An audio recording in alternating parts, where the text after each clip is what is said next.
और YouTube channel, Facebook page पर आज आप देख रहे हैं RSCT I learn assessment 4th। जो असेसमेंट के अंदर क्वेश्चन है वो सभी सरकारी भर्ती के लिए उपयोगी पर्सन है, आपकी जानकारी को बढ़ाते हैं, आपकी नॉलेज को बढ़ाते हैं। जब आप कोई बुक से या आप सेल्फ स्टडी करके जब इन पर्सन को पढ़ते हैं तो आपको एक रटअप क्वेश्चन के तरीके से समझना होता है जिनको आप याद नहीं रख पाते हैं। तो मैंने इनको आसान तरीके से समझाने का प्रयास किया है। इस वीडियो में आप शुरू से लेकर अंत तक देखें, आपके लिए बहुत ही उपयोगी पर्सन है। आज जो वीडियो है वो है RSCT इंटरनेट का परिचय। RSCT की बुक का ये 4था चैप्टर है और जो RSCT के स्टूडेंट हैं वो असेसमेंट करते हैं, तो इस वीडियो को अगर एक बार देख के बाद में असेसमेंट करें तो उनके पूरे जो 2 नंबर का असेसमेंट होता है, पूरे 2 में से 2 नंबर आएंगे। तो अब लेते हैं पहला क्वेश्चन।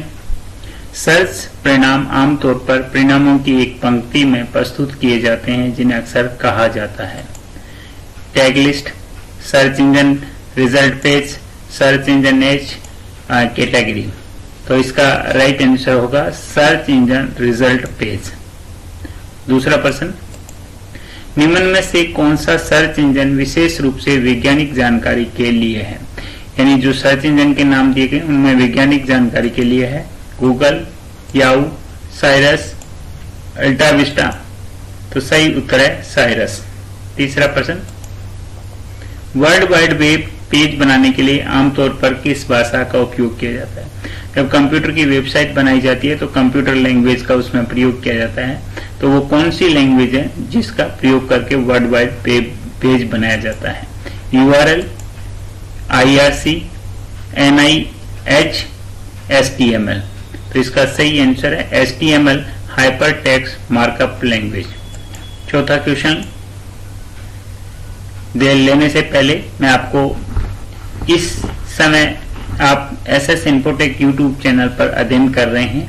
अभी तक अगर आपने चैनल को सब्सक्राइब नहीं किया है तो अभी सब्सक्राइब करें और बेल वाला बटन दबाएं ताकि मेरे जो भी वीडियो अपलोड करूं उसका नोटिफिकेशन आप तक पहुंच जाए। अगला क्वेश्चन लेते हैं, क्वेश्चन नंबर 4। ईमेल में निम्न को छोड़कर सभी मूल एलिमेंट्स शामिल होते हैं। आपका जो ईमेल किसी को भेजते हो तो उसके अंदर क्या क्या एलिमेंट्स होते हैं जो एक को छोड़ के बाकी सारे होते हैं, आपको बताना है। Header, footer, message, signature. आप किसी को ईमेल भेजते हो तो उसमें हेडर भी होता है, मैसेज भी होता है, सिग्नेचर भी होता है। तो राइट आंसर है फुटर। अगला क्वेश्चन लेते हैं 5वां। निम्न में से कौन http://www.google.co.in में प्रोटोकॉल कहा जाता है? प्रोटोकॉल एक नियम होता है जो किसी वेबसाइट के लिए, उसको प्रोटोकॉल किसको कहा जाता है वो बताना है। तो .co.in, www या फिर http। तो प्रोटोकॉल है आपका http hyper text transfer protocol. CO आपकी वेबसाइट किस टाइप की है बताता है, एंड इन आपका कंट्री से रिलेटेड है, और वर्ल्ड वाइड वेब आपकी कोई भी वेबसाइट आप ओपन करते हैं तो उसके लिए प्रयोग करते हैं। अगला क्वेश्चन 6। यदि आपको एक ही मैसेज को एक से अधिक व्यक्तियों को जानकारी के लिए भेजने की आवश्यकता हो तो ईमेल का सबसे अच्छा तरीका है। यानी एक ही मैसेज है, बहुत सारे लोगों को आपको भेजना है तो ईमेल का अच्छा तरीका कौन सा है वो बताना है कि प्रत्येक को व्यक्तिगत रूप से पुनः मेल करें, यानी एक को भेज दिया फिर दूसरे को भेजें, तीसरे को भेजें। ईमेल फॉरवर्ड विकल्प का प्रयोग करें, एक को भेजा उसको दूसरे को फॉरवर्ड करें। ईमेल में CC विकल्प का प्रयोग करें, यानी एक CC होता है उस विकल्प का प्रयोग करें, और उपरोक्त में से कोई नहीं। तो इसका सही उत्तर होगा ईमेल CC विकल्प का प्रयोग करें। यानी आप एक मेन जिसको मेल भेज रहे हैं उसका एड्रेस डाला है, नीचे CC लिखा होता है कार्बन कॉपी, जिसके अंदर आप जितने भी ईमेल एड्रेस होते हैं कॉमा लगा के उन सब का एड्रेस डाल दें, और फिर आपका जो मेल है वो एक को भेजेंगे तो सभी के पास आपकी मेल को पहुंचा दिया जाता है। अगला क्वेश्चन, ईमेल एड्रेस में प्रयुक्त चिन्ह है, यानी आपका जो ईमेल एड्रेस होता है उसमें कौन से हैं? तो पहला है @ तथा कोमा, हैश तथा डैश, @ तथा डॉट, हैश तथा कोमा। तो राइट आंसर होगा, आप ईमेल लगाते हैं तो इसमें आप लिखते हैं जैसे abc@gmail.com, तो @ और डॉट का उपयोग किया जाता है। सही उत्तर है से। 8वां क्वेश्चन है, कौन सा सॉफ्टवेयर एप्लीकेशन इंटरनेट पर स्वचालित कार्य चलाता है, यानी ऑटोमेटिक आपका ऐसा कौन सा सॉफ्टवेयर जो इंटरनेट पर कार्य करता है? Internet bot, web browser, session, cookies. तो इसका राइट आंसर है इंटरनेट बॉट, ए। 9वां क्वेश्चन लेते हैं, किस कारक के कारण कोएक्सियल केबल शोर के प्रति कम संवेदनशील होती है? ऐसा कौन सा कारक होता है जिसके कारण कोएक्सियल केबल होती है वो शोर के प्रति कम संवेदनशील होती है? Inner conductor, cable diameter, outer conductor, insulating material. तो इसका राइट आंसर होगा से आउटर कंडक्टर। अगला 10वां क्वेश्चन, सर्च इंजन क्या है? सर्च इंजन क्या होता है ये बताना है आपको। एक हार्डवेयर कंपोनेंट्स, यानी कंप्यूटर, सर्च इंजन का कंप्यूटर का कोई भौतिक भाग है क्या? हार्डवेयर कंपोनेंट है। एक मशीनरी जो डाटा सर्च करती है, एक मशीनरी जो डाटा को सर्च करती है, एक प्रोग्राम जो वेबसाइट को सर्च करती है, एक प्रोग्रामिंग भाषा या कंप्यूटर की भाषा। तो राइट आंसर इसका से है, एक प्रोग्राम जो वेबसाइट को सर्च करता है, यानी आप उस सर्च इंजन के अंदर जैसे आपका गूगल हो गया, गूगल के अंदर आप कोई भी लिखते हैं तो वो सर्च करके वेबसाइट दिखाता है। तो ये एक प्रोग्राम जो वेबसाइट को सर्च करता है। अगला, सर्च इंजन जो यूजर से इनपुट लेता है और साथ ही परिणामों के लिए तीसरे पक्ष के सर्च इंजनों की क्यूरीज को भेजता है, वह है उसको क्या कहते हैं? जो आपसे इनपुट लेता है और फिर थर्ड जो पार्टी होती है, थर्ड तीसरा पक्ष उसके इंजन को क्यूरीज भेजता है। Advance search engine, Meta search engine, search tool और बुलियन सर्च। राइट आंसर है मेटा सर्च इंजन। 12वां क्वेश्चन लेते हैं, निम्न में से कौन सा सर्च इंजन नहीं है? आपके नीचे नाम दिए गए हैं, उनमें से आपको बताना है कि सर्च इंजन कौन सा नहीं है। Yahoo, Bing, Google, Windows. तो आपका याहू सर्च इंजन है, बिंग सर्च इंजन है, गूगल सर्च इंजन है, विंडोज एक ऑपरेटिंग सिस्टम है जो कंप्यूटर को बूट करने के लिए काम आता है। इसका राइट आंसर होगा द विंडोज। अगला क्वेश्चन लेते हैं, www का मतलब क्या है? एक पहले क्वेश्चन आया था, मैंने बताया था www का मतलब वर्ल्ड वाइड वेब। तो world wide web, web wide web, wide डेस्ट wide web, world wide web. तो इसका राइट आंसर है the world wide web. Word का मतलब होता है शब्द, यहाँ पे विश्व से संबंधित है पूरा वर्ल्ड वाइड वेब। तो इसका राइट आंसर द। अगला आंसर है, जंक ईमेल को क्या कहा जाता है? जंक ईमेल होते हैं उनको क्या कहा जाता है? Spool, spam, spoof, script. यानी आपकी अनचाही मेल होती है उनको क्या कहा जाता है? तो उनको कहा जाता है स्पैम। राइट आंसर है ब, स्पैम कहा जाता है। अगला क्वेश्चन, ईमेल का मतलब है, ईमेल है इसका क्या मतलब होता है? ईमेल का electronic mail, electronic message mail, electronic mail message, उपरोक्त में से कोई नहीं। इलेक्ट्रॉनिक मेल, मेल का मतलब होता है संदेश, आप विद्युत संचालित संदेश एक जगह से दूसरी जगह भेजते हैं तो इलेक्ट्रॉनिक मेल। राइट आंसर होगा इलेक्ट्रॉनिक मेल। अगला क्वेश्चन, मोजिला फायरफॉक्स क्या है? मोजिला फायरफॉक्स क्या है? Icon, browser, file manager, internet. यह आइकन जो कंप्यूटर पे छोटे छोटे चित्र बने होते हैं वो होते हैं। ब्राउजर आप किसी के माध्यम से कोई सर्च करते हो तो वो होता है फाइल मैनेजर, जिसमें आप कंप्यूटर की फाइल को मैनेज करके रखते हैं, उसमें उसको खोल के फाइल को देख सकते हैं कौन से फोल्डर के अंदर है वो। इंटरनेट, आप एक कंप्यूटर से दूसरे कंप्यूटर पे जुड़े रहते हैं इंटरनेट के माध्यम से, वो होता है। तो इसका राइट आंसर है मोजिला एक वेब ब्राउजर है, वे। अगला 17वां क्वेश्चन, निम्न में से कौन सा पहला व्यावसायिक वेब ब्राउजर था? यानी वेब ब्राउजर, व्यावसायिक वेब ब्राउजर का नाम बताना है। ए मोजेक, ब मोजिला, से नेटस्केप, से इसका राइट आंसर होगा नेटस्केप। यानी नेटस्केप ब्राउजर है वो व्यावसायिक वेब ब्राउजर है। अगला क्वेश्चन लेते हैं, यूआरएल का मतलब होता है, यूआरएल है इसका क्या मतलब होता है? अनफाइंड resource location, uniform resource locator, uniform resource link, unified resource locator. तो इसका सही होगा यूनिफॉर्म रिसोर्स लोकेटर ब। अगला क्वेश्चन, आपको प्राप्त होने वाले ईमेल निम्न में दिखाई देते हैं। जो कोई आपको मेल भेजता है तो वो मेल आपको कहां पे मिलते हैं? इनबॉक्स में, सेंट मेल में, मैसेजर में या कॉन्टैक्ट में। तो आपके पास जितने भी मेल आते हैं वो सारे के सारे मेल आपके इनबॉक्स में आते हैं।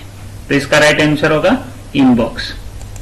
अगला क्वेश्चन है, किसी फाइल को इंटरनेट से कंप्यूटर में सेव करना कहलाता है। आपके पास कोई इंटरनेट पे मेल के माध्यम से अटैचमेंट जो फाइल आती है उस फाइल को आपके कंप्यूटर पे सेव करते हो तो उसको कहते हैं downloading, uploading, storing and web linking. तो इसका राइट आंसर होगा डाउनलोडिंग। यानी आपकी जो फाइल आती है उनको आप क्या करते हो? डाउनलोड करते हो। अपलोड भेजना होता है, स्टोरिंग जो फाइल स्टोर करके रखते हैं जैसे आप कंप्यूटर में बना रहे हैं उनको। वेब लिंकिंग एक पेज से दूसरे पेज को लिंक होता है उसको कहते हैं। अगला क्वेश्चन लेते हैं, इसका right answer downloading. .com domain क्या दर्शाता है? Commercial domain, command domain, government domain and Indian domain. तो आपको मैंने बताया था कि जैसे कोई भी वेबसाइट का एड्रेस होता है तो कॉम लिखा रहता है तो इसका मतलब है कॉमर्शियल डोमेन है आपका। तो कॉमन ये आपका कॉमर्शियल डोमेन दर्शाता है। अगला क्वेश्चन, डब्ल्यू के जनक हैं एंड डब्ल्यू के जनक कौन है? Tim Berners Lee, Charles Babbage, Pascal, Ada. तो इसका राइट आंसर है ए, टिम बर्नर्स-ली। भारतीय उपयोगकर्ताओं के लिए विकसित पहला भारतीय वेब ब्राउजर, यानी भारतीय उपयोगकर्ता जो लोग काम लेते हैं उनके लिए पहला भारत का वेब ब्राउजर कौन सा था? Epic, Netscape, Edge and Opera. तो पहला जो था इनका एपिक, राइट आंसर है एपिक। निम्नलिखित में से कौन से डायलअप इंटरनेट सेवा निःशुल्क है? यानी डायलअप नेट जो है इनमें से कौन सी निःशुल्क है? Net zero, net plus, net zero और नेट इन इंडिया।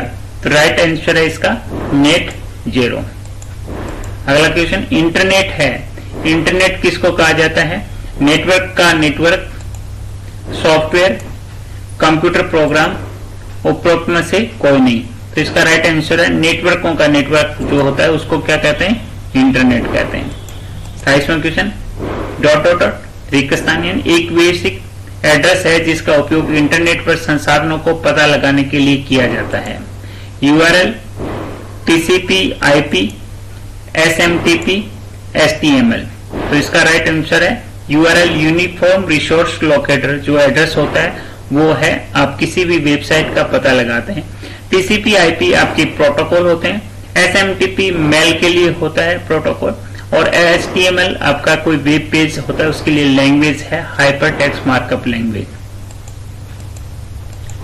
निम्नलिखित विकल्पों में से विषम शब्द का चयन करना है, यानी आपके दिए गए उनमें से अलग कौन सा है वो बताना है। ओपेरा, फायरफॉक्स, माइक्रोसॉफ्ट वर्ड और माइक्रोसॉफ्ट एज। आपको इनके मैं अलग बताना, ये सारे के सारे वेब ब्राउजर के नाम है, लेकिन इसमें माइक्रोसॉफ्ट वर्ड है वो वर्ड प्रोसेसिंग एक एप्लीकेशन है, यानी ओपेरा ब्राउजर है, फायरफॉक्स ब्राउजर है, माइक्रोसॉफ्ट एज ब्राउजर है, लेकिन Microsoft word word processing application है। अगला, इंटरनेट से कनेक्शन की 3 बुनियादी श्रेणियों में सभी शामिल हैं सिवाय, यानी दिए गए हैं उनमें 3 बुनियादी श्रेणियां हैं, एक को छोड़ के direct satellite, broadband, cable, DSL. तो इसमें ब्रॉडबैंड, केबल, डीएसएल आपके लिए इंटरनेट के लिए बुनियादी है, डायरेक्ट सैटेलाइट इसका अलग है। निम्नलिखित में से कौन सा ईमेल के लिए एक विशेष प्रोटोकॉल है? ईमेल के लिए विशेष प्रोटोकॉल बताना इनमें से कौन सा है? तो पहला है SMTP, दूसरा है FTP, तीसरा है TCP/IP, चौथा है STTP। तो इसका राइट आंसर होगा SMTP, यानी ये प्रोटोकॉल निम्नलिखित में से कौन सा एक सर्च इंजन है? आपको नाम दिखाए गए हैं, इनमें एक सर्च इंजन है, बाकी अन्य हैं। तो पहला याहू, रेडिफ, MSN और प्रोक्सबी। तो यहाँ पे Yahoo, Rediff, MSN, Yahoo, Rediff, MSN, Microsoft network, ये सारे के सारे तीनों सर्च इंजन है। तो इसका राइट आंसर होगा प्रोक्सबी। अगला क्वेश्चन लेते हैं। प्रथम ग्राफिकल यूजर इंटरफेस के साथ उपलब्ध वेब ब्राउजर था, यानी सबसे पहले ग्राफिकल यूजर GUI प्रयोग किया गया, उसके साथ वेब ब्राउजर कौन सा था? EVAIS, माइक्रोसॉफ्ट एज, और वे दोनों, उपरोक्त में से कोई नहीं। तो इसका राइट आंसर है EVAIS, यानी पहला था। माइक्रोसॉफ्ट एज अभी लेटेस्ट जो विंडो के साथ है उसका है, तो इसका पहला था EVAIS। अगला क्वेश्चन, निम्नलिखित में से कौन सा एक सर्च इंजन नहीं है? आपको नाम दिए गए हैं सर्च इंजन के, इनमें से एक नहीं है, वो बताना है। Google, Chrome, Yahoo, Bing. Google में भी आप कोई फाइल सर्च करते हैं, याहू में करते हैं, बिंग में करते हैं, आपका क्रोम वेबसाइट ओपन करने के लिए है, तो ये है ब्राउजर है। उन सभी वेबसाइटों और पेजों को दिखाता है जिन्हें हमने पहले देखा है। यानी अगर हम एक बार किसी वेबसाइट या पेज पे विजिट कर लेते हैं तो उनको दिखाता है, वो क्या है? History, task bar, status bar, browser. Browser किसी वेबसाइट को ओपन करने के लिए होता है। स्टेटस बार नीचे जो आप ओपन करते हो, या स्टेटस जिसमें पूरा पेज का वो डिटेल्स दिखाता है। टास्क बार में स्टेटस जो ये, एंड हिस्ट्री जो होती है आपकी, वो आप जितने भी वेब पेज ओपन करते हो उनकी पूरी लिस्ट रहती है। तो जितने वेब पेज हैं जिन्हें हमने पहले देखा वो सारे किस में दिखाता है? हिस्ट्री में। तो इसका राइट आंसर होगा हिस्ट्री। अगला, निम्नलिखित में से कौन सा एक सर्च इंजन नहीं है? इनमें से कौन सा एक सर्च इंजन नहीं है? विंडोज, बिंग, गूगल, डक गो। यानी इनमें निम्नलिखित में से कौन सा एक सर्च इंजन नहीं है? तो आपको पता है विंडोज एक ऑपरेटिंग सिस्टम है, बाकी सारे तीनों के तीनों सर्च इंजन है। बिंग भी सर्च इंजन है, गूगल भी सर्च इंजन है, डक गो भी सर्च इंजन है। तो राइट आंसर होगा विंडोज। तो ये चौथे लेसन के जो क्वेश्चन थे हमने किए हैं। अब आपने जितने 1 से लेके 35 नंबर क्वेश्चन तक आपने देखा, अच्छी तरीके से समझा। आप इस चैनल को सब्सक्राइब करें, शेयर करें, लाइक करें और ज्यादा से ज्यादा कमेंट करें, ताकि मेरे को पता चले कि आप कितना इसमें से सीख पा रहे हैं। किसी तरीके की कोई गलती होती है उनके बारे में भी आप सजेस्ट करें, ताकि मैं अगले वीडियो में और अच्छा करने का प्रयास करूं। थैंक यू, धन्यवाद।